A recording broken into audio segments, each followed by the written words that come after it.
Assalamualaikum warahmatullahi wabarakatuh. Selamat datang kembali di channel Nara Story dan tentunya masih bersama saya Mas Nara di sini. Apa kabar kalian semua? Semoga selalu baik-baik saja, sehat badannya, dilimpahkan rezekinya dan dihindarkan dari segala mara bahaya. Amin. Di kesempatan kali ini saya akan menceritakan sebuah cerita drama rumah tangga dengan judul Dendam Istri Pendiam, melanjutkan dari part sebelumnya. Oke, seperti biasa sebelum ke ceritanya, bagi kalian yang belum subscribe channel Nara Story, silahkan bisa subscribe dulu lah dan aktifkan lonceng notifikasinya agar kalian tidak ketinggalan cerita menarik dari channel Nara Story. Dan jangan lupa juga untuk share and like, tentunya agar Mas Nara lebih semangat lagi untuk menghibur kalian. Oke, kalau sudah terima kasih, and so just try keep up with me. Oke, sebelumnya Mas Nara minta maaf ya kalau ngomongnya agak tersendat-sendat sedikit. Ya, karena sambil menahan sariawan yang melanda. Oke, langsung saja kita ke ceritanya. Zia yang menyadari sesuatu itu pun mengikuti ke arah pandang ibunya dan diikuti oleh Maya. Betapa terkejutnya Maya ketika apa yang dilihat adalah sesuatu yang juga pernah dilihat oleh Maya beberapa hari lalu di hotel. Pada awalnya Maya tentu tidak mengerti kenapa Zia dan ibunya itu meratap setajam itu kepada lelaki yang memperkenalkan dirinya sebagai Bimo tersebut. Namun satu kesimpulan pun masuk ke dalam kepalanya, dan tentu saja apa yang dia pikirkan pun tidak salah. Mbak Maya, saya permisi dulu, ada hal yang perlu saya lakukan. Pamit Ibu Zia kepada Maya dan langsung mendapatkan anggukan dari Maya. Ibu Zia itu mendekat ke arah Bimo dengan perempuan muda yang menggandengnya. Maya tidak tahu apa yang mereka bicarakan. Tetapi tak lama setelah itu, Ibu Zia itu berjalan naik ke lantai atas diikuti oleh Bimo dan Sela. Seolah tidak mengerti apapun, Maya menatap Zia yang sudah memasang wajah muram luar biasa. Zia, kamu oke? Itu papa, Mbak. Dia punya perempuan lain di belakang mama. Kamu gak mau nyusul mama kamu? Mama pasti marah.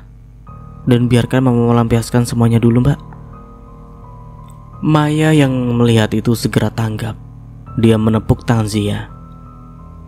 Saya yakin mama kamu bisa mengatasinya. Apa sebelum ini mama kamu sudah tahu? Sudah, Mbak.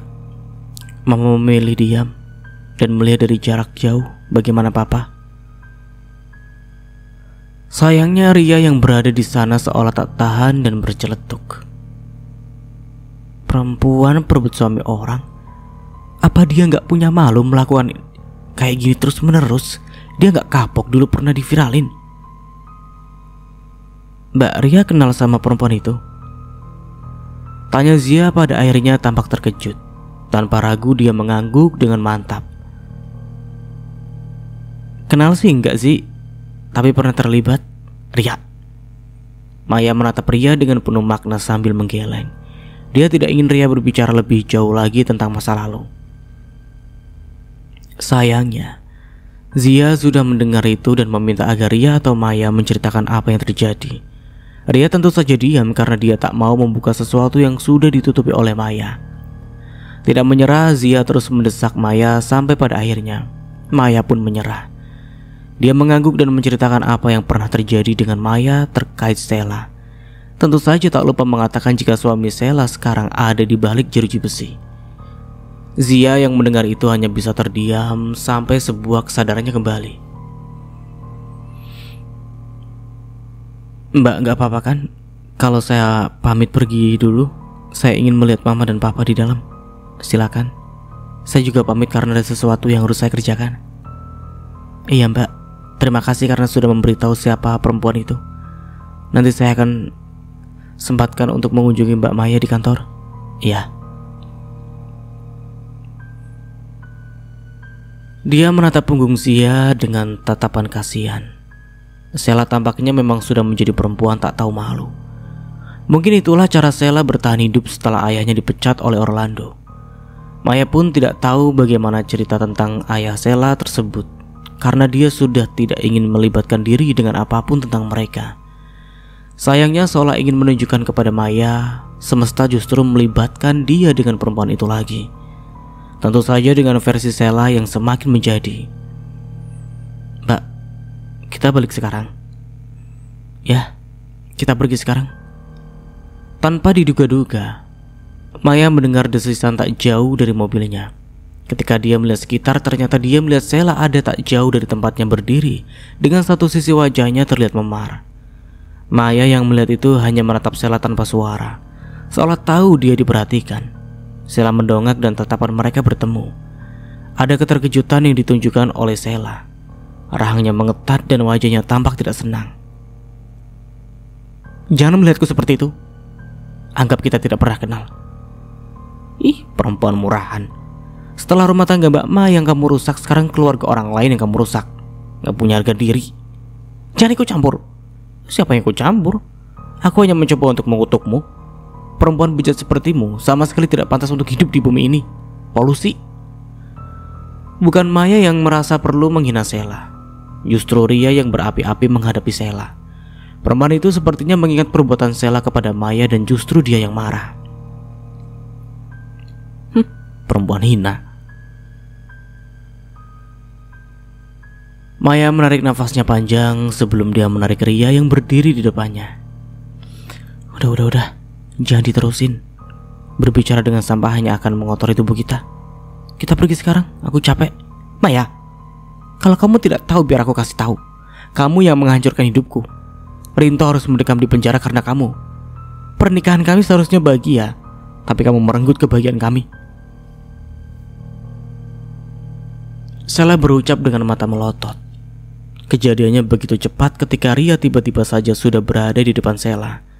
Dengan satu gerakan dia menjambak rambut Sheila sampai kepala perempuan itu mendongak dan suaranya berteriak kesakitan. Sekali lagi kamu bilang begitu. Bukan hanya rambutmu yang lepas dari ubun-ubunmu. Aku juga bisa membuat hidupmu patah. Begitu kata Ria. Demi Tuhan, di saat ini Maya sama sekali tidak ingin memisahkan Ria dari Sheila karena baginya ini sangat menghibur. Dengar ya, manusia penghuni neraka.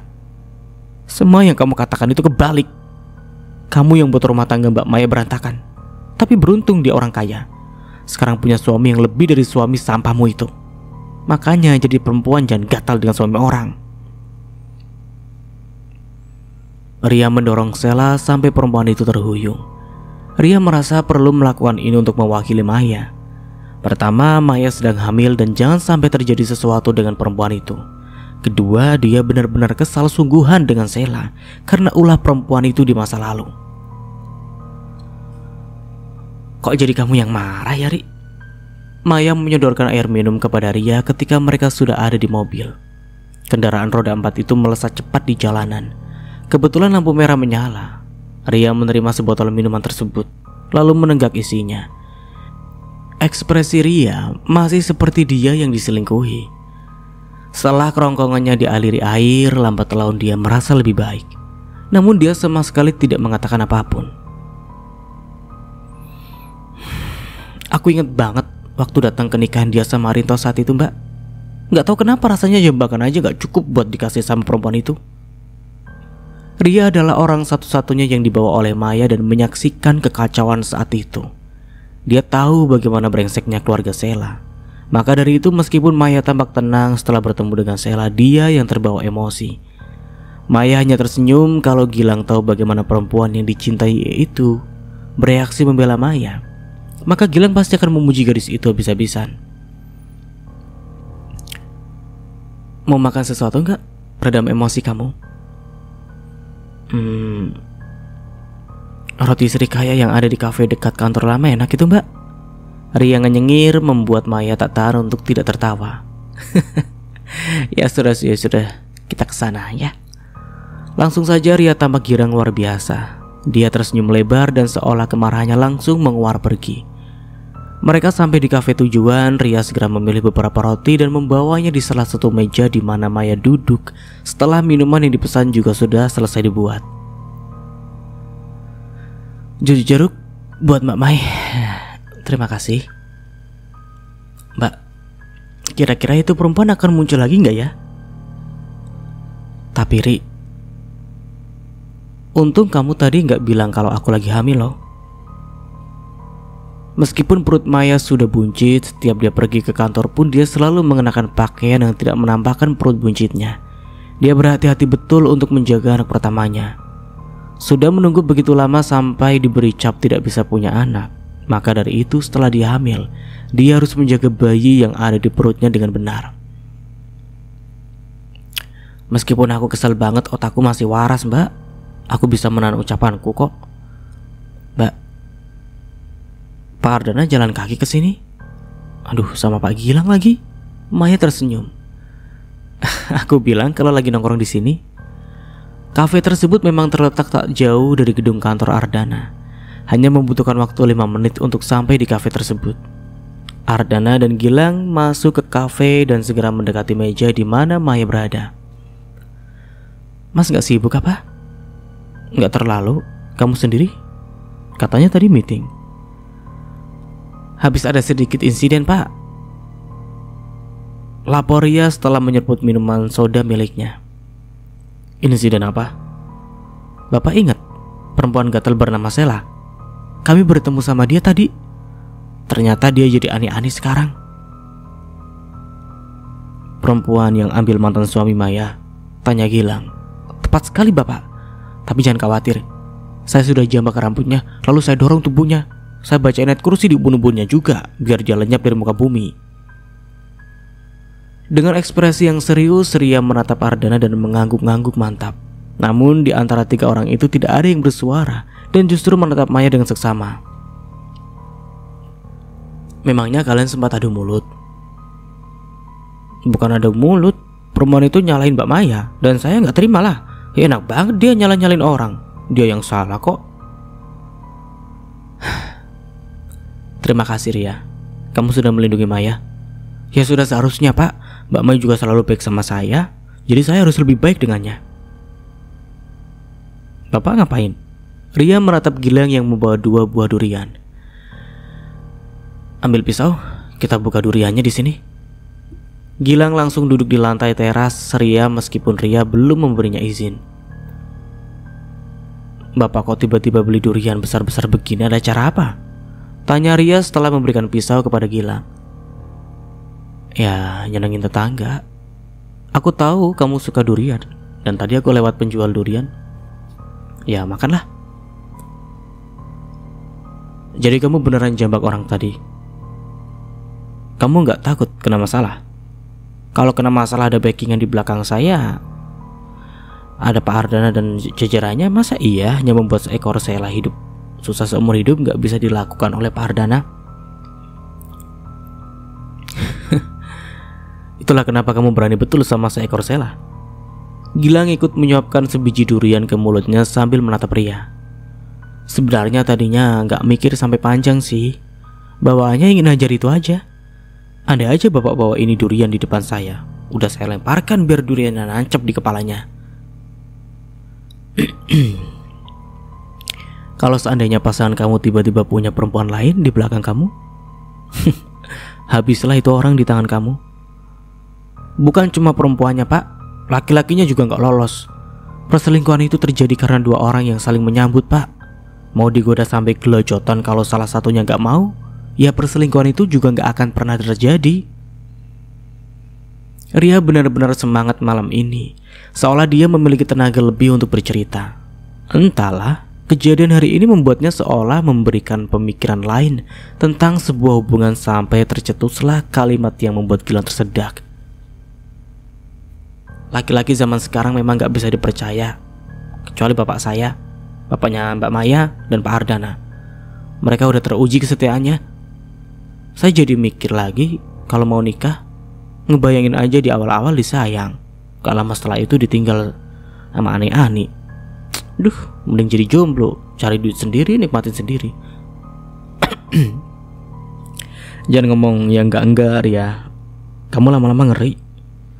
Aku harusnya jadi salah satu laki-laki yang bisa dipercaya dalam versimu. Ria tidak menjawab, tetapi tatapannya seolah tidak percaya. Gilang yang melihat itu seketika serius. Kamu beneran gak percaya sama aku? Ria tidak menjawab. Gilang yang tidak sabar menarik tangan Ria membuat Ria terkejut. Apaan ini, Pak? Mau kemana sih? Itu duriannya, KUA. Bapak beneran suka sama saya? Pertanyaan itu dilayangkan Ria setelah mereka kembali dari kegilaan beberapa waktu lalu. Hari sudah malam, KUA mana yang buka di malam hari seperti itu? Ya meskipun ulah Gilang tadinya hanya sebuah refleks saja karena Gilang merasa tersinggung dengan ucapan Ria. Apa gadis itu bilang dia bukan salah satu laki-laki yang bisa dipercaya menurut Ria? Ya sudahlah, Ria memang kadang-kadang selalu menyebalkan dengan kata-kata yang dikeluarkan. Kamu pikir aku ini sedang bercanda? Sebenarnya aku itu gak mau pacaran-pacaran, Ria. Aku ingin langsung nikah aja. Ya nikah, Pak. Ya ayo. Aku mau nikah, Ri, tapi sama kamu dan bukan dengan orang lain. Jadi kapan? Besok? Urus surat-suratnya. Ria yang mendengar ucapan Gilang seketika terdiam. Bahkan kunyahnya pun terhenti. Apa semua lelaki yang sudah waktunya menikah dan tak kunjung berjodoh dengan siapapun akan bersikap sama seperti Gilang? Ya begitu tanya Ria pada dirinya sendiri. Ada hal yang harus Ria tanyakan kepada lelaki itu untuk memastikan sesuatu. Menghabiskan sebiji durian yang ada di tangannya, lalu mengelap tangannya menggunakan tisu. Boleh saya tanya sesuatu kepada Bapak? Apa? Mengingat usia Bapak yang sudah matang, pernah gak Bapak jajan untuk melampiaskan sesuatu dalam diri Bapak? Gilang seketika tersedak dengan liurnya sendiri mendengar pertanyaan Ria yang aneh di telinganya. Belum juga keterkejutan itu hilang, Ria justru meneruskan ucapannya. Saya tahu betul Bapak suka sekali keluar masuk klub dengan Pak Ardana dulu. Yang mengingat hal itu, saya harus memastikan Bapak bersih dari hadas besar. Demi Tuhan, tidak ada yang pernah bertanya Gilang tentang hal seperti itu. Namun Ria dengan santainya menanyakan sesuatu yang menjadi privasi. Kenapa pertanyaanmu ngeri banget sih, Ri? Bukannya hal wajar lelaki itu suka jajan? Buat saya gak begitu. Lelaki yang sudah terbiasa dengan hal suka jajan akan ke bawah sampai nanti-nanti. Tapi gak ada yang bisa menjamin laki-laki yang tidak pernah melakukan itu lalu gak melakukannya nanti. Itu dia. Orang yang gak pernah aja ada potensi untuk melakukannya, apalagi orang yang sudah pernah. Ria sebenarnya sedikit gugup ketika dia menanyakan hal itu. Takut dengan jawaban Gilang yang tidak sesuai harapan. Bukan dia sok ya, tapi kalau bisa dia bisa menemukan lelaki yang sesuai statusnya. Belum menikah artinya masih berjaga. Sayangnya terkadang hal yang kita inginkan untuk dapatkan pun tidak sesuai harapan. Ria terlihat santai ketika menunggu jawaban dari Gilang, tetapi jantungnya kebat-kebit tak karuan. Kamu mau jawaban seperti apa? Yang jujur atau bohong? Jujur. Lalu kalau aku hanya tanya hal yang sama, kamu juga mau jawab jujur dan gak tersinggung? Gilang tak mau kalah. Saya masih virgin. Saya gak mungkin tidur dengan lelaki yang bukan suami saya. Pertama, itu adalah harga diri tertinggi dari wanita, dan saya akan terus menjaganya. Kedua, saya memang bukan ahli ibadah, tapi saya takut dosa. Ketiga, saya gak mau mengecewakan orang tua saya. Dan terakhir, saya ingin suami saya yang membuka segel itu sendiri. Seandainya dulu aku pernah melakukannya, apa sekarang kamu gak mau menerimaku? Ria tampak terpikir. Ternyata membicarakan masalah seperti ini saja ribet sekali. Namun Ria sudah memulainya, jadi dia harus menyelesaikannya sampai akhir. Kenapa Bapak dulu melakukannya? Lalu kapan Bapak melakukannya? Aku gak bilang aku melakukannya, tapi ini hanya pengandaian. Ya, saya juga bertanya tentang pengandaian tersebut.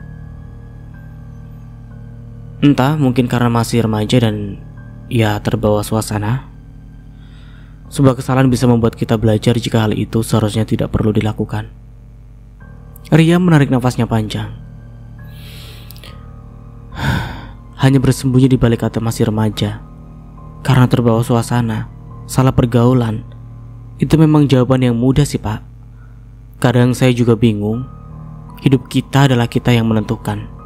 Kita diberikan otak untuk berpikir agar bisa membedakan mana yang boleh dan tidak boleh dilakukan.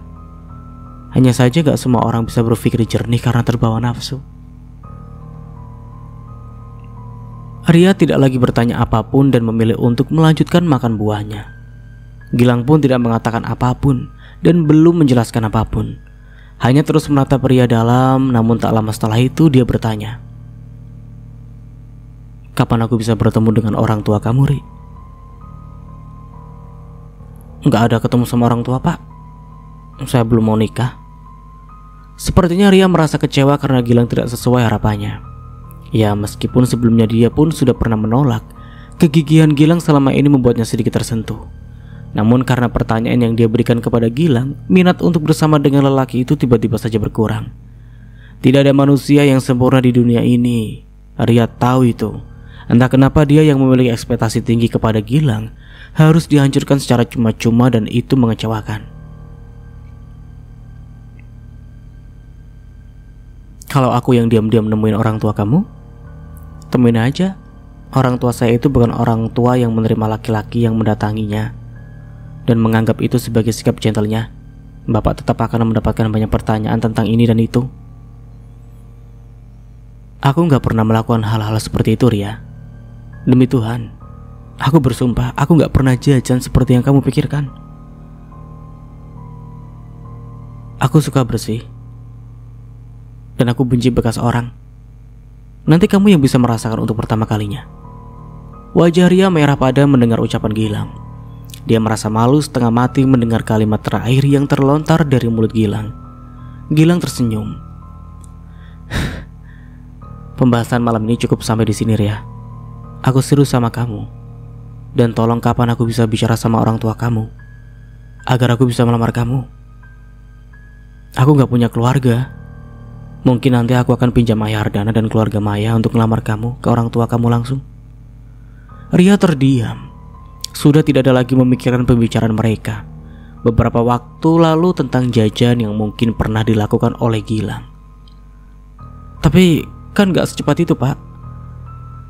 Daripada nanti aku jajan." "Lagian, Ri, niat baik harus disegerakan. Kan begitu kata Pak Ustadz." "Bapak, kapan hari itu saya lihat ke masjid pagi-pagi? Bapak subuhan di masjid?" Tanya Ria random lagi. Dari tadi pertanyaan gadis itu memang tidak terduga. "Ya masa saya keramas di masjid, Ri? Kan gak lucu." Maya berdiri di depan cermin dengan melihat penampakannya sekarang. Perut buncitnya sudah terlihat dan lebih besar dari kehamilan pada umumnya. Meskipun begitu, tidak ada lemak yang tidak perlu yang muncul di tubuhnya. Hanya perutnya yang buncit dan pipinya sedikit terlihat cabi. Selain itu tidak ada perubahan apapun. Mungkin karena tidak ada lonjakan nafsu makannya selama ini, dia tidak seperti orang hamil pada umumnya yang justru suka makan. Terkadang Ardana justru merasa heran kenapa Maya tidak membuatnya kelimpungan untuk mencari makanan yang nyeleneh di tengah malam. Tentu saja pergi ke Palembang tidak termasuk hitungan karena bagi Ardana itu masih dalam tahap sangat wajar. Namun selain itu Maya menjadi ibu hamil yang sama sekali tidak merepotkan. "Sayang, kenapa dari tadi ngaca terus sih?" "Gak apa-apa. Kalau udah lahiran kan perut buncitnya udah gak kelihatan lagi. Kan bisa hamil lagi. Mas, ya setidaknya 2 tahun baru hamil lagi. Ya kita lihat dulu nanti lahirannya gimana. Kalau memang muda, hamil lagi gak apa-apa. Kalau kamu kesakitan, kita pertimbangin lagi."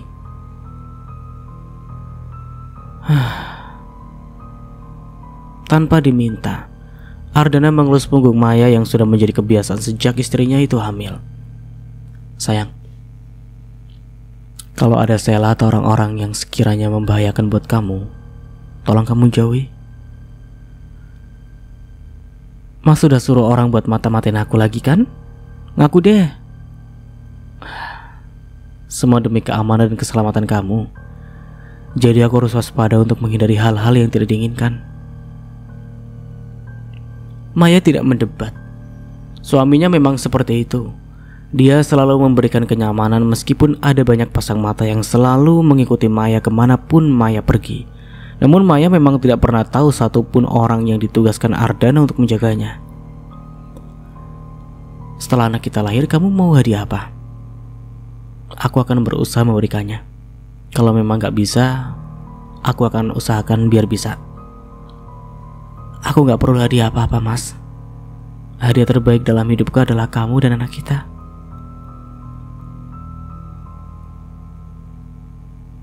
Udah siapin nama.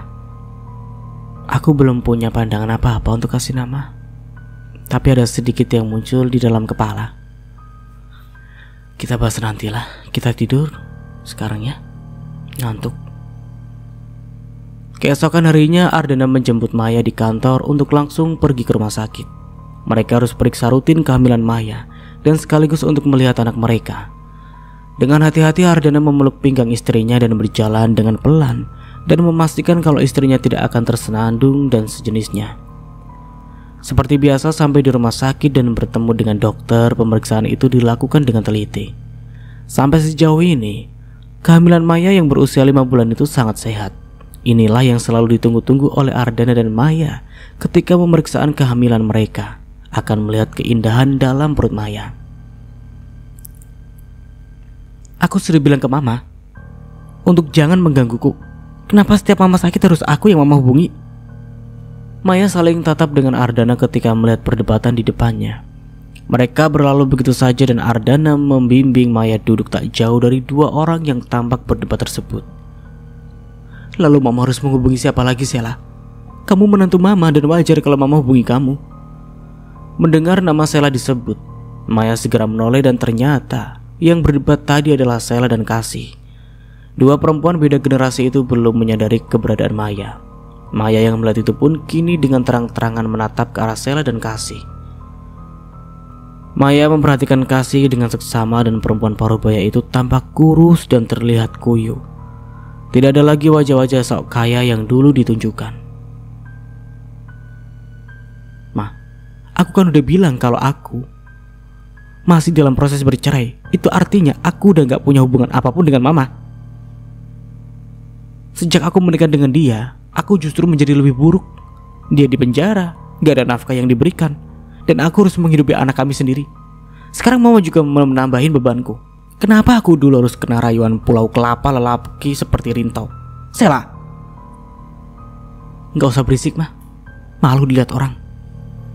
Tak sengaja tatapannya menjelajahi tempat itu dan seketika membelalak ketika dia melihat keberadaan Maya. Maya bahkan sama sekali tidak mengalihkan tatapannya ketika dia ketahuan menatap Sheila.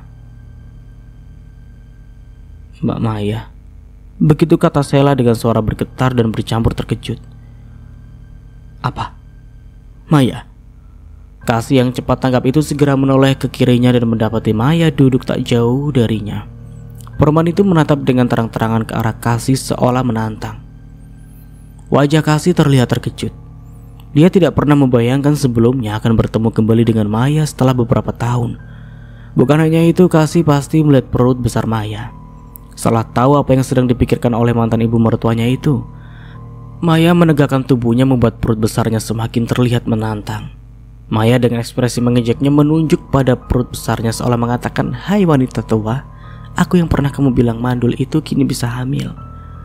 Ardana yang berada di sampingnya itu sama sekali tidak menahan Maya yang bersikap tengil.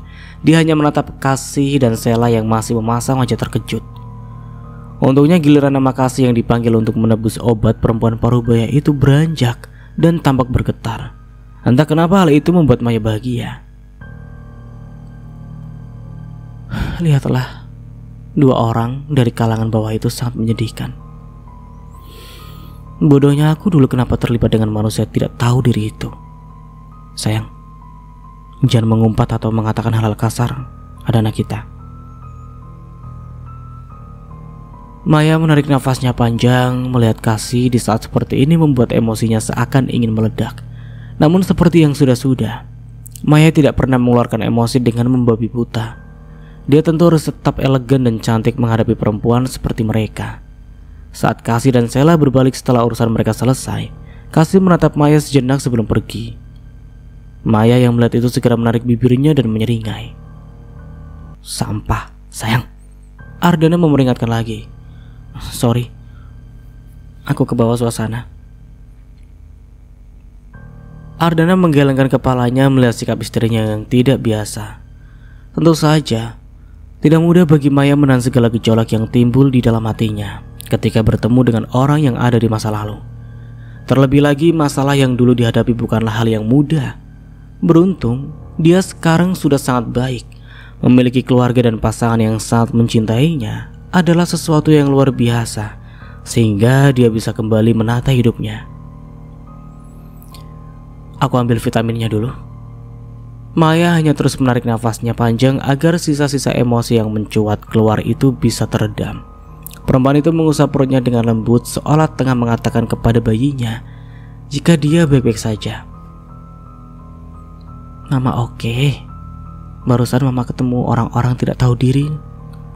Nanti nak, kalau kamu udah besar, jangan ngebantah ucapan mama atau papa, karena hal itu bisa membuat hidup kamu menjadi nggak karuan. Ingat, orang tua selalu ingin yang terbaik untuk anaknya. Maya bergumam sendiri dengan bayi yang ada di dalam kandungannya. Meskipun dia merasakan masih ada emosi di dalam hatinya, tetapi dia sedikit lebih baik dengan berbicara dengan anaknya. Pulang?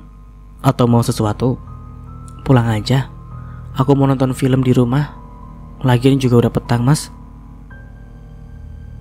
Maya. Panggilan itu membuat Maya menoleh dan ternyata sesi antara dirinya dengan Kasih belum sepenuhnya selesai. Perempuan paruh baya itu kini berada di depan dengan jarak yang tidak terlalu jauh. Kasih menatap Maya dengan atas sampai bawah seolah tengah memastikan jika yang dilihatnya bukanlah ilusi mata. Maya, kamu hamil? Kamu benar-benaran hamil? Menurut tante apa aku menggendong semangka dan membawanya kemana-mana? Kenapa? Tante gak nyangka kalau saya bisa hamil. Bagaimana mungkin kamu hamil?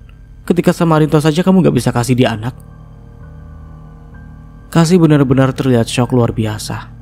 Bagaimana tidak? Perempuan yang selama ini dianggap tidak bisa memiliki keturunan itu nyatanya sekarang tengah hamil besar dan terpampang jelas di matanya. Kalau begitu bukan salah Maya. Kenapa dia tidak bisa hamil ketika dia dengan putra ibu? Buktinya, dia langsung hamil setelah dia menikah dengan saya. Atau jangan-jangan putra ibu yang bermasalah? Bagaimana mungkin anakku yang bermasalah? Dia bahkan bisa memiliki anak dengan perempuan lain. Oh, atau jangan-jangan kamu melakukan bayi tabung? Tante salah. Kami melakukannya dengan normal seperti pasangan pada umumnya. Itu artinya produk anak tante yang gak bagus. 5 tahun dia gak mampu membuat saya hamil. Kasih terdiam di tempatnya. Ada perasaan carut marut yang ada di dalam hatinya. Mungkin sekarang pun dia sedang berandai.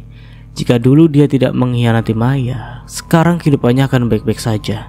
Jika dia menunggu sedikit lebih lama, maka dia akan bahagia dengan keluarga kecil anaknya. Dan sekarang putranya di penjara, dia hidup dengan segala kesulitannya. Kesulitan uang, berpindah-pindah kontrakan, harus bekerja banting tulang demi hanya bisa makan dan memenuhi kebutuhan sehari-hari.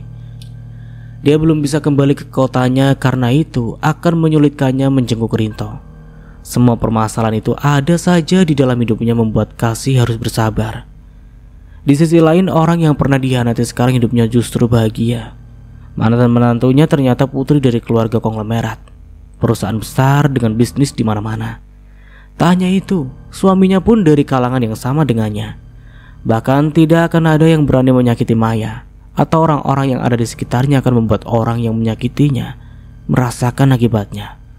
Terbukti sampai sekarang Rinto masih mendekam di penjara dengan keadaan yang menyedihkan. Biasanya bahkan hampir di penjara kalau saat itu tidak bisa mengembalikan uang perusahaan. Alhasil, mereka harus menjual aset yang dimiliki dan kehidupan mereka juga tidak lebih baik dari Kasih. Apa kamu masih benci denganku, Maya? Kamu sudah bahagia sekarang. Bisakah kita berdamai? Berdamai atau tidak, memang apa bedanya? Toh kalian sekarang sudah gak ada urusan lagi. Kalau nanti kita bertemu lagi, maka ibu hanya perlu menganggap tidak pernah mengenal istri saya. Begitu juga sebaliknya. Bagaimanapun kami dulu pernah menjadi keluarga.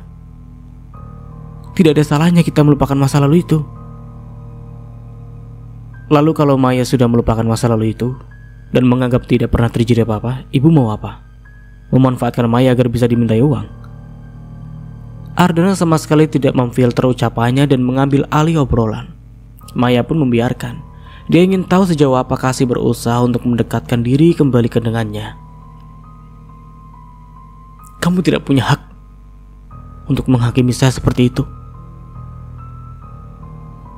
Gak semua hal diukur dengan uang. Oke, lalu kenapa istri saya harus berdamai dengan ibu?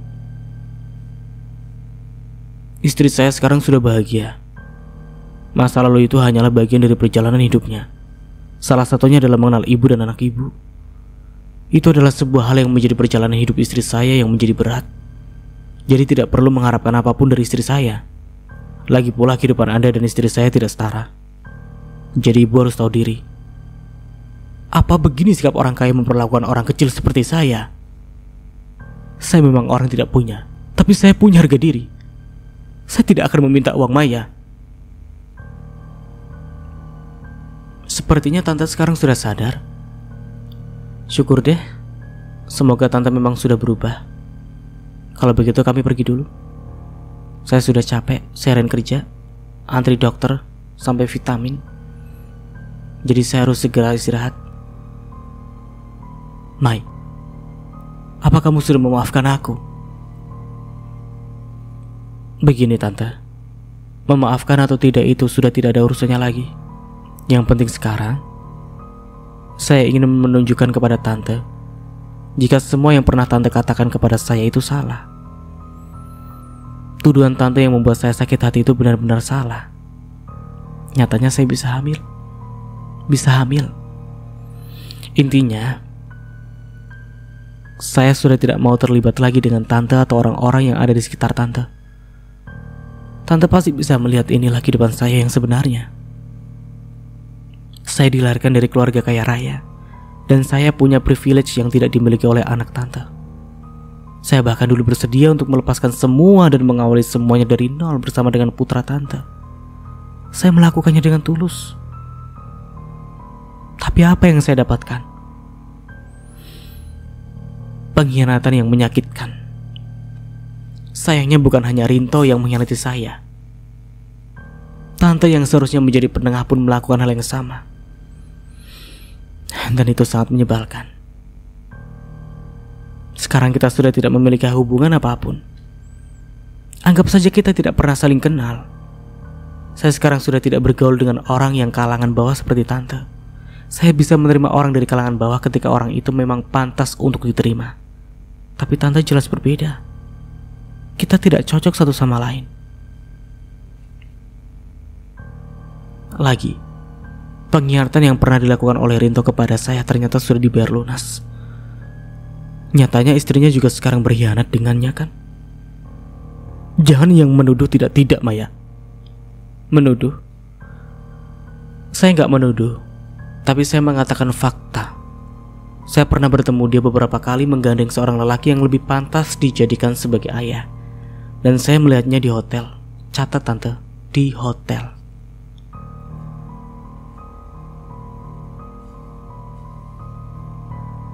Ini adalah sebuah balasan yang Tuhan kasih beserta bunganya untuk tante dan anak tante.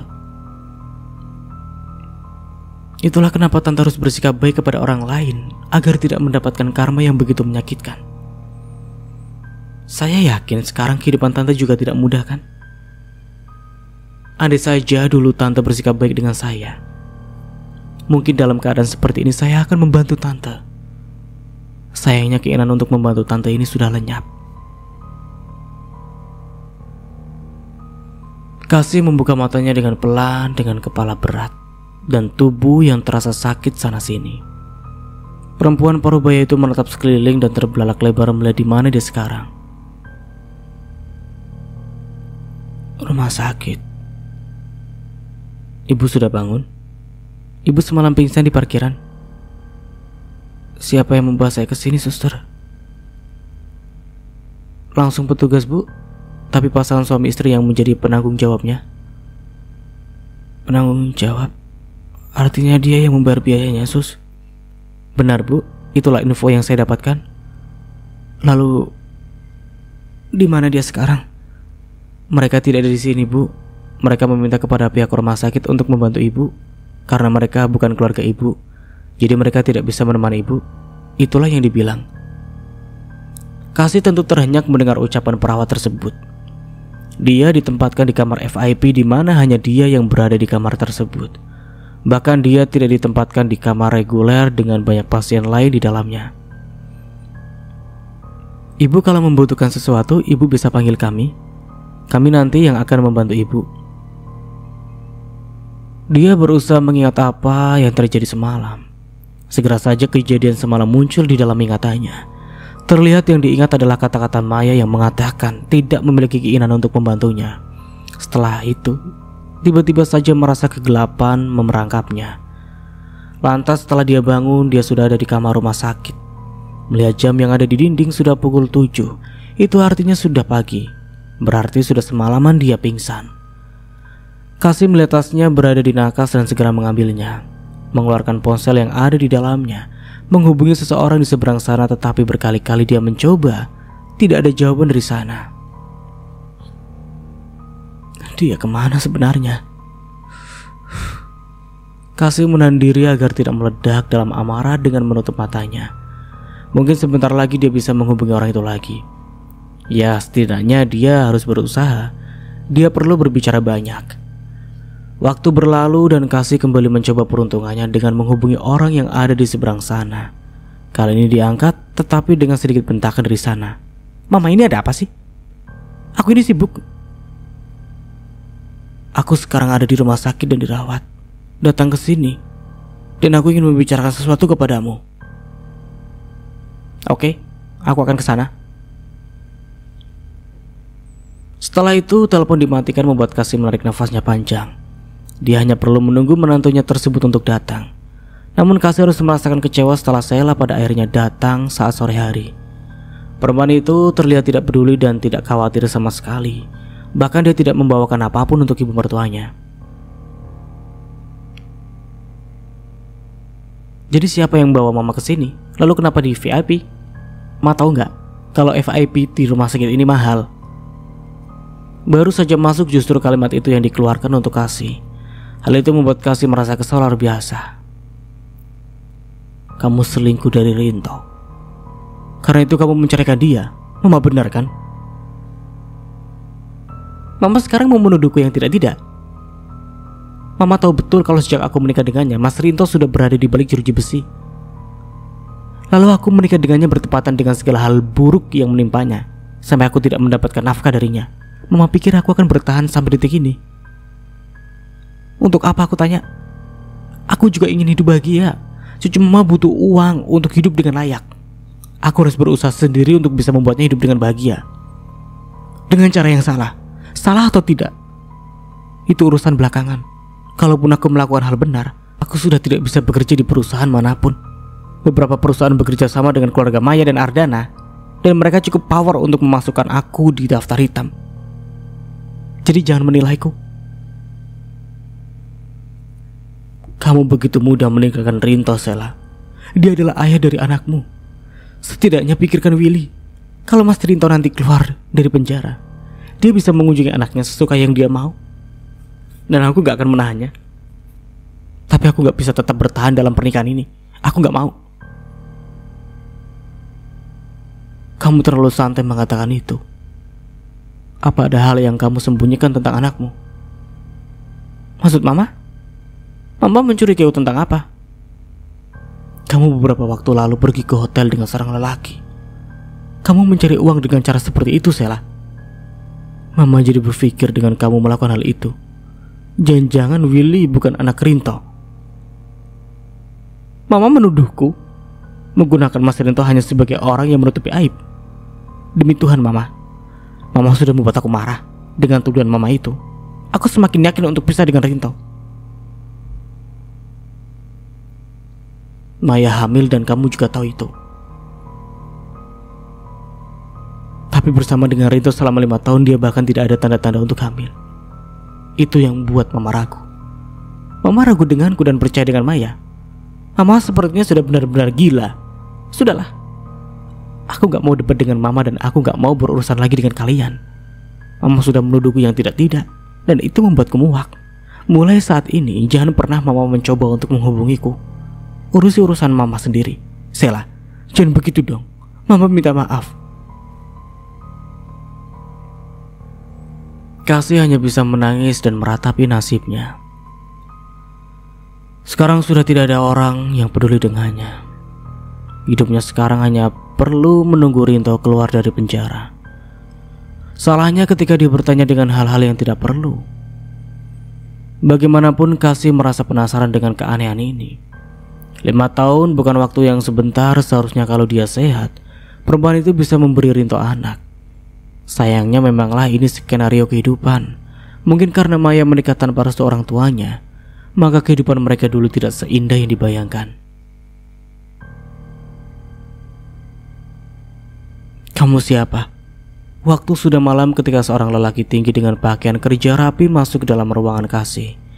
Perempuan itu yang merasa tidak mengenal lelaki itu tentu saja tidak segera bertanya.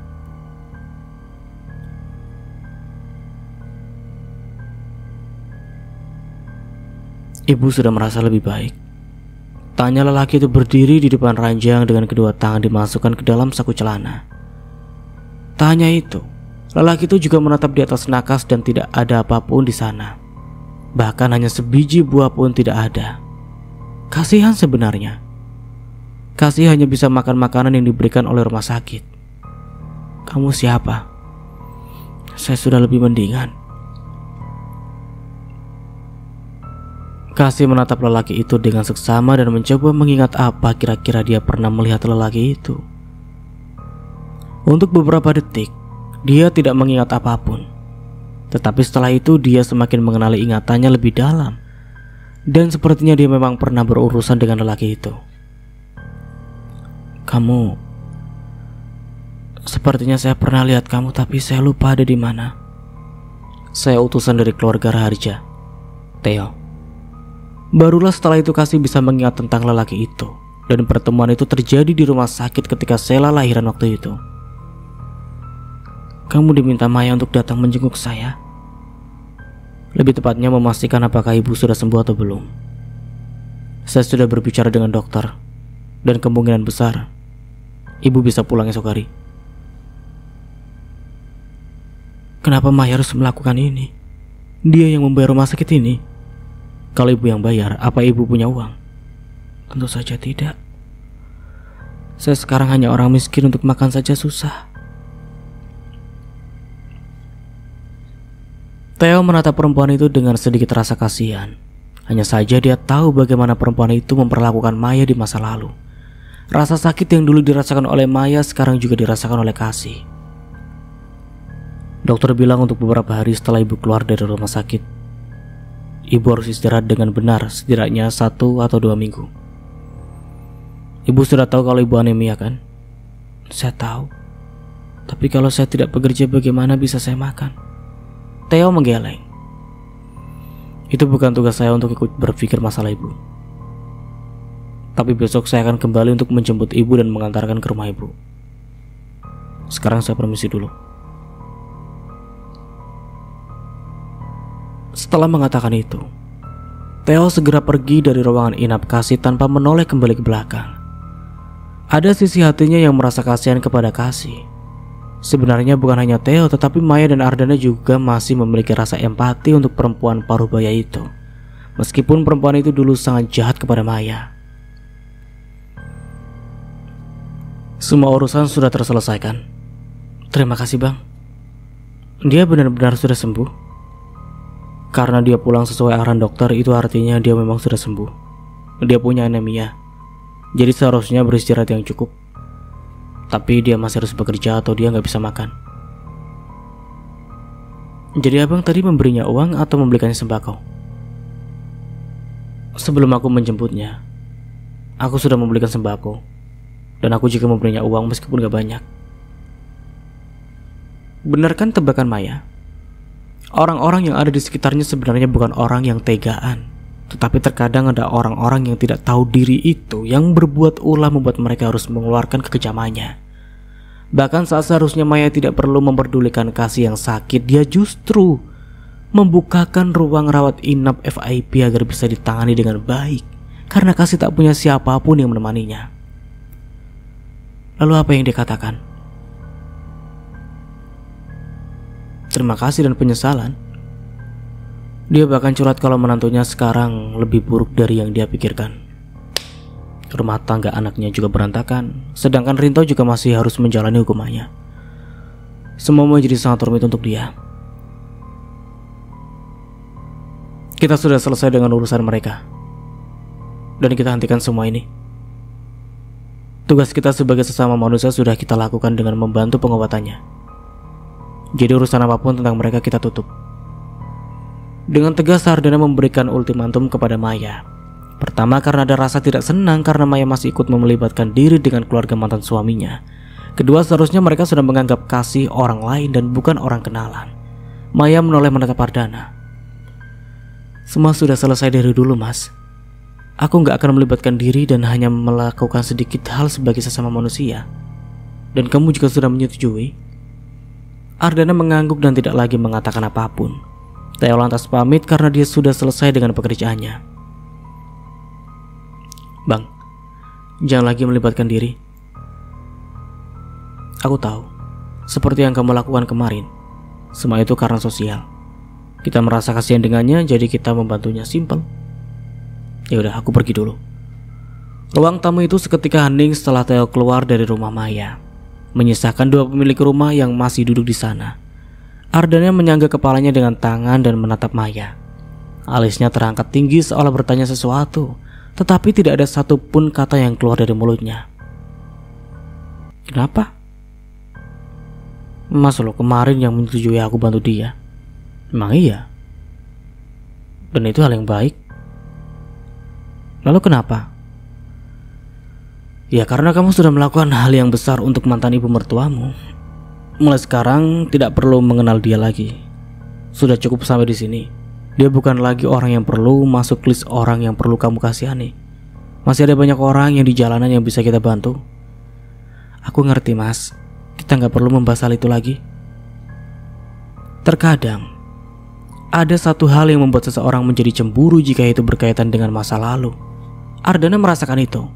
Meskipun Maya hanya menggunakan uangnya sebagai empatinya untuk membantu kasih, tetapi saja Ardana merasa cemburu padahal dia juga sudah menyetujuinya. Mama dapat laporan dari Theo tentang kasih. Kamu masih bersedia membantunya dengan menempatkan di ruang FIP? Apa nggak berlebihan? Kali ini protes itu muncul dari Amira ketika Maya dan Ardana bertandang ke rumah orang tua Maya. Mereka duduk di stol bar dapur sambil mengobrol.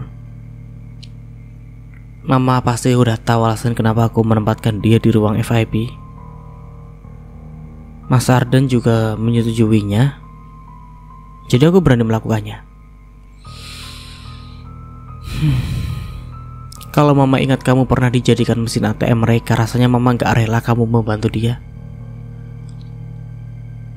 Tapi kamu memiliki hati selapang itu. Ya Mama bangga sama kamu. Gak mudah sebenarnya, Ma. Kadang aku mau tegaan sama orang lain yang sudah nyakitin aku, tapi sisi lain hatiku gak bisa. Bagaimana kalau aku ada di posisi dia? Atau orang-orang yang aku sayang ada di sisi dia? Kadang bukan masalah uangnya, tapi rasa empati kita kepada orang lain. Kalau bukan aku yang mengunduh kebaikan itu, semoga nanti anak-anakku atau bahkan cucuku yang mengunduhnya. Lagian keluarga kita nggak sama dengan mereka. Mereka jahat dan kita enggak. Itulah kenapa aku melakukan semuanya. Iya, Mama setuju sama kamu. Kita bukan orang seperti mereka. Tahu mereka sekarang sudah mendapatkan karmanya. Dengan kamu melakukan hal baik kepadanya, kini dia bisa membuka matanya lebar-lebar. Kalau kamu lebih baik dari menantunya. Gak perlu dibahas lagi. Tapi Papa bangga sama kamu. Kamu sudah melakukan hal yang baik. Papa udah diceritain sama Mas Ardana ya? Ya tadinya Theo yang melapor. Lalu Ardana juga bercerita, "Oh ya Ma, aku mau pergi dengan Ardana dan Orlan. Ada sedikit urusan." "Mancing lagi?" "Bukan masalah kerjaan." "Ya udah pergi sana, hati-hati." "Sayang, aku pergi dulu. Kalau capek tiduran, kamu gampang pegel soalnya." Begitulah pesannya kepada Maya penuh perhatian. "Iya, nah, abang aja belum sampai. Kamu yang ke rumahnya buat jemput?" "Oh, hati-hati kalau gitu." Ardana adalah lelaki yang diincar oleh banyak perempuan sebelumnya, tapi dia berjodoh denganmu. Mama senang karena dia menjadi suamimu dan tampak begitu menyayangimu. Dia itu lembut banget kalau memperlakukan aku, Mah. Apapun yang aku minta, dia selalu memberikannya. Mah, kira-kira dia akan berubah gak ya nanti? Berubah seperti apa? Gak cinta sama kamu? Apa papamu berubah kepada Mama? Nah, Mama yakin kalau Ardana gak akan berubah. Namanya rumah tangga yang udah lama, tentu saja ada pasang surutnya, Mai. Tapi selama gak ada pengkhianatan atau perlakuan kasar, semua akan baik-baik saja. Semakin besar kehamilan Maya, dia semakin mudah terbangun saat malam hari. Badannya terasa pegal-pegal di sana-sini. Namun dia merasa menikmati setiap hal yang dalam kehamilannya. Beberapa bulan lagi dia akan bertemu dengan anaknya, dan dia akan menjadi seorang ibu sepenuhnya. Hanya dengan memikirkan hal itu saja perasaan Maya menghangat. Kebangun lagi. Ada yang gak nyaman? Mas tidur aja. Aku hanya kebangun seperti biasa. Kamu yakin? Iya. Nanti kalau aku ingin sesuatu aku akan bangunin Mas. Maya turun dari ranjang berjalan ke sana kemari dengan pelan sambil mengelus perutnya. Anak Mama selalu ngajak begadang. 4 bulan lagi kita akan bertemu, sayang. Kamu akan melengkapi kebahagiaan Mama dan Papa. Kegiatan seperti itu sering sekali terjadi pada Maya ketika malam hari. Padahal siang harinya dia bekerja. Tetap saja saat malam dia sering kebangun. Keesokan paginya, Gilang datang pagi-pagi sekali ke rumahnya. Ardana bahkan heran dengan sahabatnya yang muncul tanpa diundang. Tidak biasanya Gilang akan repot-repot datang kalau tidak ada hal penting yang akan dilakukan. Kenapa lo pagi-pagi udah datang? Gak mungkin kan cuma mampir, apalagi karena mau numpang sarapan.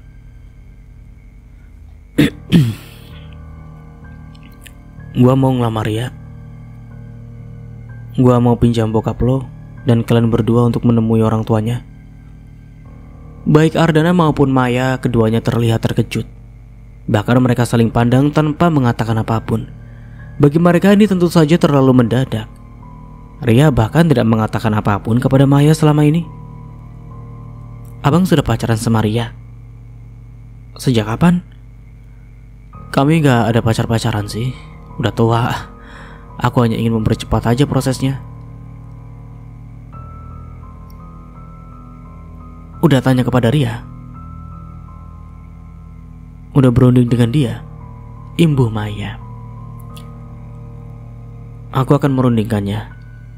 Sekarang kalian harus menyanggupi dulu untuk aku ajak melamar Ria ke orang tuanya. Itu hal mudah, Lang. Masalah bagaimana dengan Ria? Kalau lo belum bicara apapun dengannya, kita gak bisa bertindak lah. Jangan bersikap seenaknya sendiri tiba-tiba datangi orang tuanya. Abang tadinya mau ketemu orang tua Ria diam-diam gitu. Ya, Ria itu susah diajak kerjasama. Lah itulah kenapa aku milih ingin menemui orang tuanya dan berkenalan lebih dulu. Setelah itu aku akan mengatakan kepada Ria. Ide buruk itu. Lo tahu sendiri kalau Ria itu susah diajak kerjasama. Artinya lo gak bisa main belakang atau dia akan menghindar dari lo.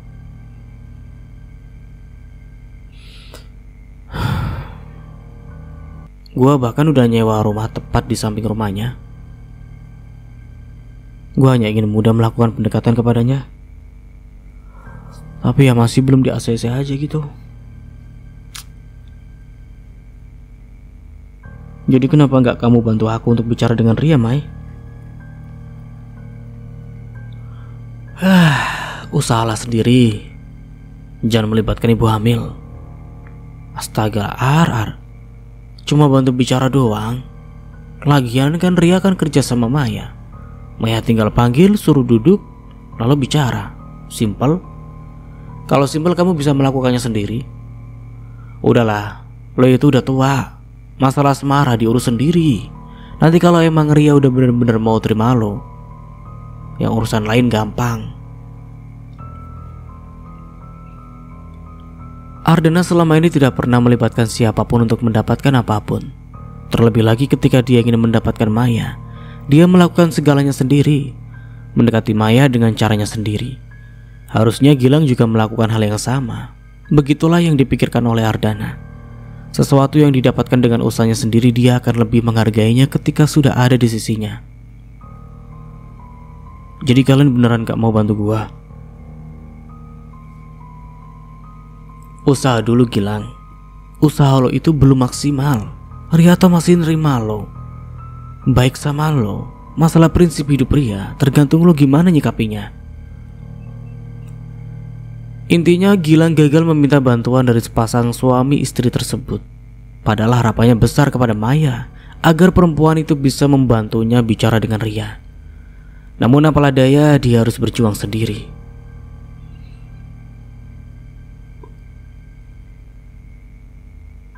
Apa jadwalnya hari ini, Ri? Tanya Maya setelah dia duduk di kursi kebesarannya. Ria dengan segera membacakan semua jadwal yang harus dilakukan oleh Maya. Seharian ini ada hal-hal yang perlu ditangani, tetapi hanya di kantor. Maya mengangguk lantas mengedikan kepalanya pada Ria agar perempuan itu duduk.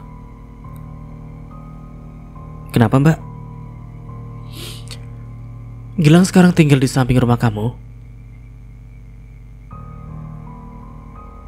Pak Gilang yang bilang ya, Mbak.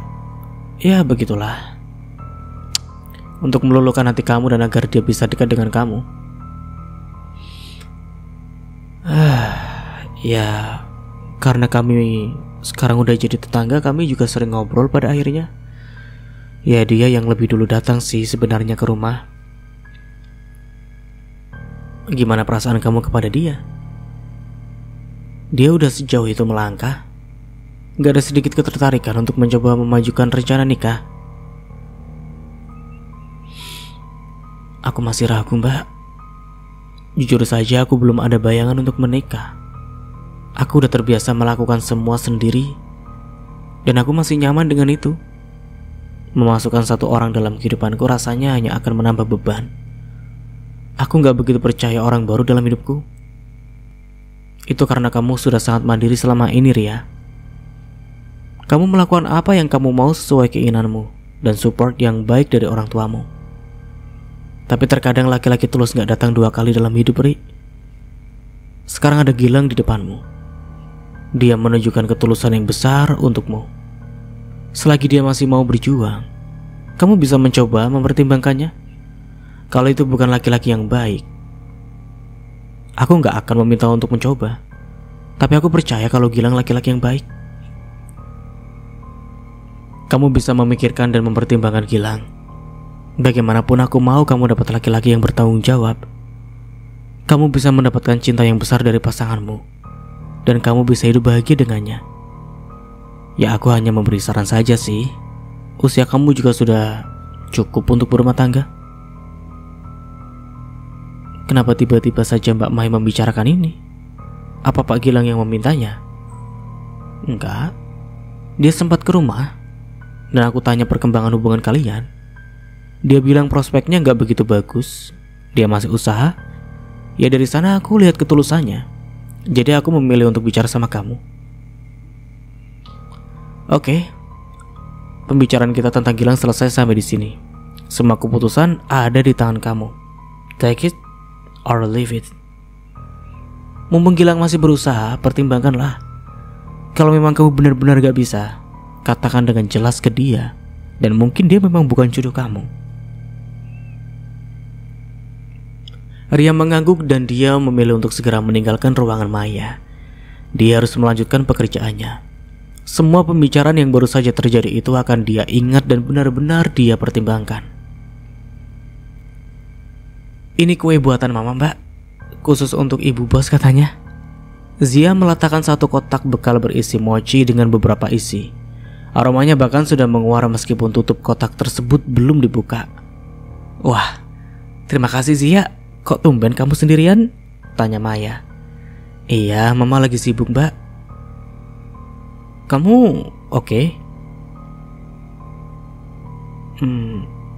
Boleh gak sih, Mbak? Saya curhat sama Mbak Mai. Ya tentu saja. Saya bisa jaga rahasia kok. Menurut Mbak Mai, apa yang harus saya lakukan kepada perempuan yang sudah membuat rumah tangga orang tua saya berantakan, Mbak? Seperti yang pernah Mbak Maya lakukan dengan perempuan itu. Kamu membicarakan tentang Sheila. Dia masih mengganggu papamu. Perempuan itu gak mungkin ninggalin papa karena sumber uangnya ada di sana. Mama mau mengajukan perceraian, tapi papa gak mau cerai. Di rumah rasanya kacau balau, Mbak. Dia adalah orang yang sama yang membuat kekacauan dalam rumah tangga Mbak Mai di masa lalu. Saya hanya ingin tahu bagaimana saya bisa membalas dia sesuai dengan yang Mbak Mai lakukan. Kalau itu, kamu bisa menghadapinya, Zia. Temui dan bicara saja dengannya. Tentu bukan hanya sekedar bicara, karena itu nggak akan mempan. Dulu saya memviralkan dia, sampai saat ini beberapa perusahaan menolak dia untuk mempekerjakan dia. Mungkin itu adalah salah satu faktor kenapa pada akhirnya dia mengambil jalan pintas menjadi orang ketiga. Kalau memang kamu memiliki kekuatan lebih lagi, kamu bisa menggunakan cara itu. Ya, dia sudah menggadaikan hidupnya demi uang. Kalau bukan dengan papamu, dia akan mendapatkan mangsa baru. Jadi seharusnya kamu bisa memutus hal itu agar tidak ada korban lain.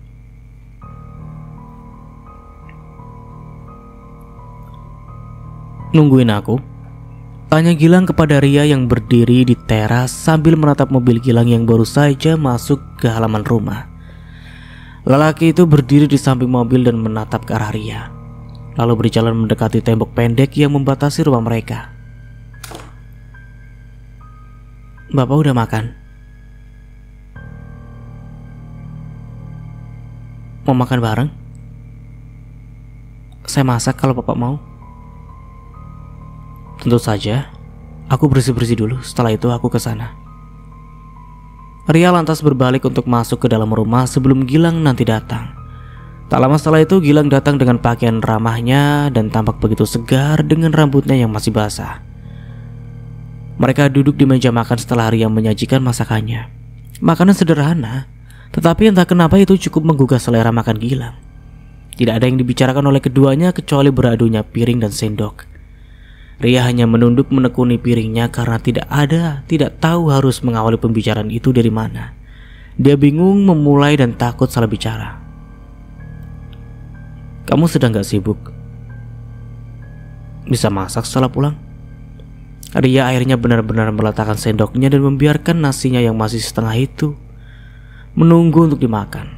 Hal itu berbeda dengan Gilang yang makan dengan lahap. Lelaki itu tampak begitu menikmati sup daging buatan Ria.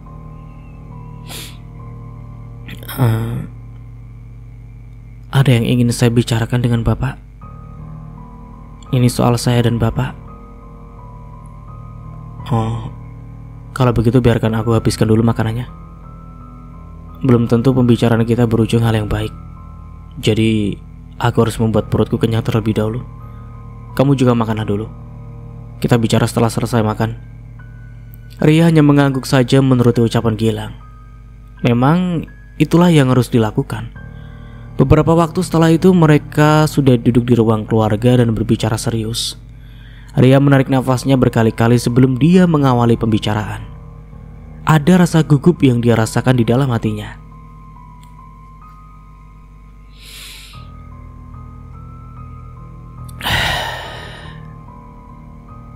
Saya beberapa hari ini berpikir tentang hubungan saya dan Bapak. Pak, saya sebenarnya punya trust issue. Jadi gak mudah untuk mempercayai orang lain jika itu berhubungan dengan sebuah hubungan. Bukan karena saya pernah mengalami trauma atau sejenisnya. Hanya gak pernah mudah untuk percaya. Itu saja. Saya bahkan bisa overthinking dan takut ini itu yang terkadang gak perlu dipikirkan terlalu berlebihan. Dan itu yang membuat saya berpikir berkali lipat untuk menikah.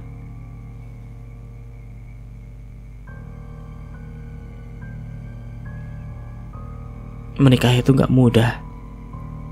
Menyatukan satu pikiran dari dua kepala juga sangat sulit. Jadi, saya merasa saya belum punya banyak keberanian untuk melangkah ke sana. Sampai di sini Gilang tampak sudah menahan diri. Gedoran jantungnya sudah tidak bisa dikendalikan lagi. Apakah pada akhirnya Ria akan mundur dan dia menyatakan hal itu dengan jelas tanpa Ria sadari? Gilang meremas pinggiran celananya. Saya sudah memikirkan tentang Bapak. Bapak sudah melakukan hal yang bagi saya berlebihan ketika memilih untuk tinggal di samping rumah saya. Tapi saya juga berpikir itu adalah cara Bapak yang serius menunjukkan perasaannya. Lalu, barulah Gilang bersuara setelah itu. Saya bukan orang yang susah untuk diajak diskusi. Aku tahu. Dan intinya apa kamu menjadi istriku? Bapak yakin ingin memberi istri saya. Setelah saya menikah saya ingin tetap kerja. Masih ada banyak hal yang ingin saya kejar. Aku akan temani kamu. Menikah bukan berarti mengikat kamu sampai kamu gak bisa apa-apa. Aku bisa menemani dan membantu kamu mewujudkan cita-cita kamu. Ini bukan cuma marketing kan? Banyak orang yang memperjuangkan sesuatu, dia akan gencar untuk mendapatkannya dengan berbagai cara. Bahkan mengatakan hal-hal manis dan janji yang akan diingkari seiring berjalannya waktu. Kamu bisa membuktikannya. Jadi kita menikah. Aku bisa menemui orang tua kamu. Saya akan bicara ini terlebih dulu kepada orang tua saya.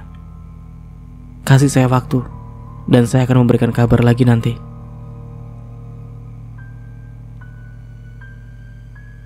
Aku akan menunggu. Balas Gilang sumringah. Dia ingin sekali memeluk Ria dengan erat, tetapi Gilang masih menahannya. Oke, tahan Gilang. Lu akan bisa memeluk dia nanti, gumam Gilang di dalam hati. Hari-hari berikutnya hubungan Gilang dan Ria sudah mulai seperti orang pacaran, meskipun mereka tidak mendeklarasikan mereka pacaran. Ria akan menghubungi Gilang jika dia pulang telat, atau Gilang yang akan menjemput Ria ke kantor untuk pulang bersama. Mereka dekat secara alami. Secara alami lah. Oke, kita ulangi. Mereka dekat secara alami. Ria tidak lagi menghindar dan dia memastikan hatinya untuk bisa menerima orang lain dalam hidupnya. Ternyata tidak seburuk itu. Gilang bukan orang yang suka memaksa. Dia memberikan perhatian dengan porsi yang pas. Mas, orang tua aku gak bisa datang ke sini untuk hari ini. Kebetulan ada acara di rumah. Kalau mas mau, mas bisa ikut aku pulang. Panggilan Ria juga sudah berubah. Gilang yang mati-matian protes kepadanya agar tidak lagi memanggilnya bapak. Ide yang bagus. Kapan kita akan ke sana? Tanya Gilang dengan antusias. Mereka sekarang sedang duduk berdua di teras rumah Ria sambil menatap langit gelap tak berbintang.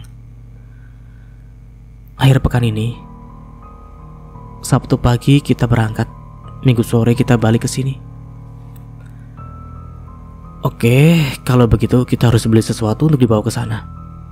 Ria mengangguk sebelum mereka mengobrolkan hal lain. Pada akhirnya mereka ada di tahap ini di tahap lebih dekat dan harus bertemu dengan orang tua salah satu dari mereka. Setelah menikah, kamu mau kan tinggal di rumahku? Rumah itu akan menjadi rumah kita. Aku ingin kamu menjadi nyonya di rumah itu. Entah kenapa tiba-tiba saja dia merasa Ria sangat cantik malam ini. Di bawah lampu teras yang tidak begitu terang, rambutnya yang dicepol dengan anak-anak rambut yang tidak terikat membuat penampilan Ria terlihat sangat cantik. Memangnya kita harus tinggal di sana? Ya, bukan harus sebenarnya. Tapi setelah kita menikah, kamu adalah istriku dan tanggung jawabku. Sudah seharusnya aku memberikan apa yang aku punya untuk kamu. Jadi tinggal di rumahku adalah salah satunya.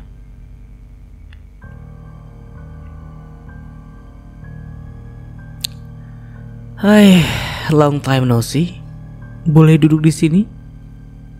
Maya mendongak menatap orang yang baru saja meminta izin darinya itu dan mendapati orang lama itu kembali.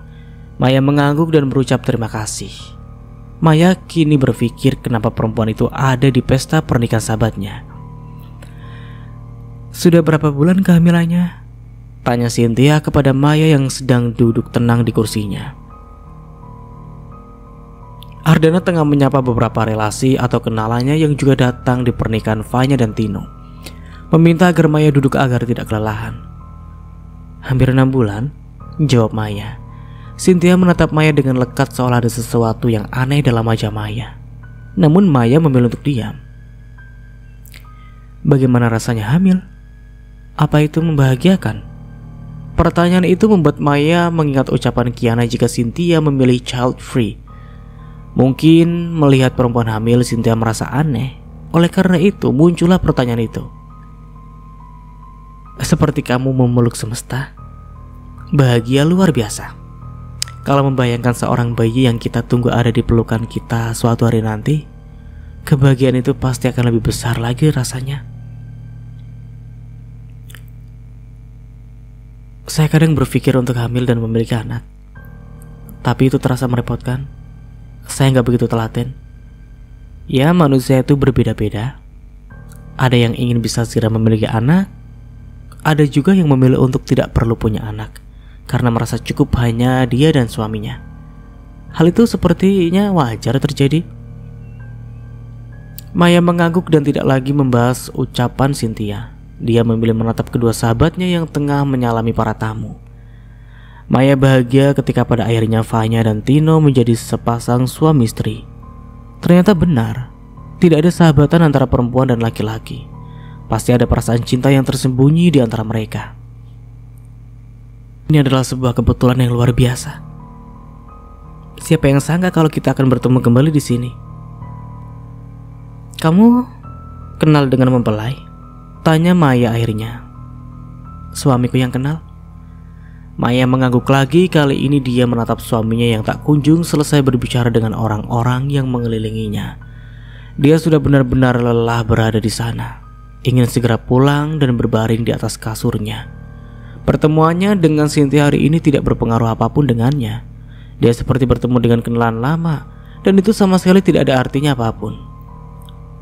Udah capek, sorry lama. Ternyata banyak kenalan yang datang. Capek banget, pengen cepet rebahan. Buka kamar, kita pulang besok pagi. Udah malam dan jalanan gak macet, jadi kita pulang aja. Oke, kita pamit ke Vanya terus langsung pulang. Saya pergi dulu, Mbak Cynthia. Pamit Maya. Silakan. Cynthia mempersilakan dan menatap Maya yang digandeng Ardana dengan posesif. Melihat itu, Cynthia merasa ada yang tercubit di dalam hatinya. Ardana benar-benar sudah tidak menganggapnya ada di dunia ini. Lelaki itu menatap rapat matanya seolah tidak mengenal perempuan bernama Cynthia. Namun apa boleh buat, memang itulah yang harus diterima ketika dia sudah berkhianat dengan Ardana. Di sisi lain, Ardana yang sudah dalam perjalanan pulang tersebut langsung bertanya kepada sang istri. Kamu oke kan? Gak ada hal yang melibatkan seseorang? Kamu gak makan dan minum dari orang lain atau apapun? Ardana tampak khawatir dan dia tidak ingin terjadi sesuatu dengan istrinya. Aku jelas oke. Aku ngerti maksud mas. Kami tadi gak saling bersentuhan, apalagi meninggalkan makananku di depan dia. Tapi mas, dia gak mungkin sejahat itu. Siapa tahu. Aku hanya memastikan kalau kamu dan anak kita baik-baik saja. Ardana tampak tidak tenang. Lelaki itu sepertinya overthinking dengan sesuatu yang tidak seharusnya. Dan sampai di sini dulu ceritanya. Nantikan kelanjutan ceritanya di part berikutnya. Dari saya mohon maaf bila ada salah kata atau dalam penyampaian cerita. Akhir kata, wassalamualaikum warahmatullahi wabarakatuh. Sampai jumpa di video berikutnya and see you. Ciao.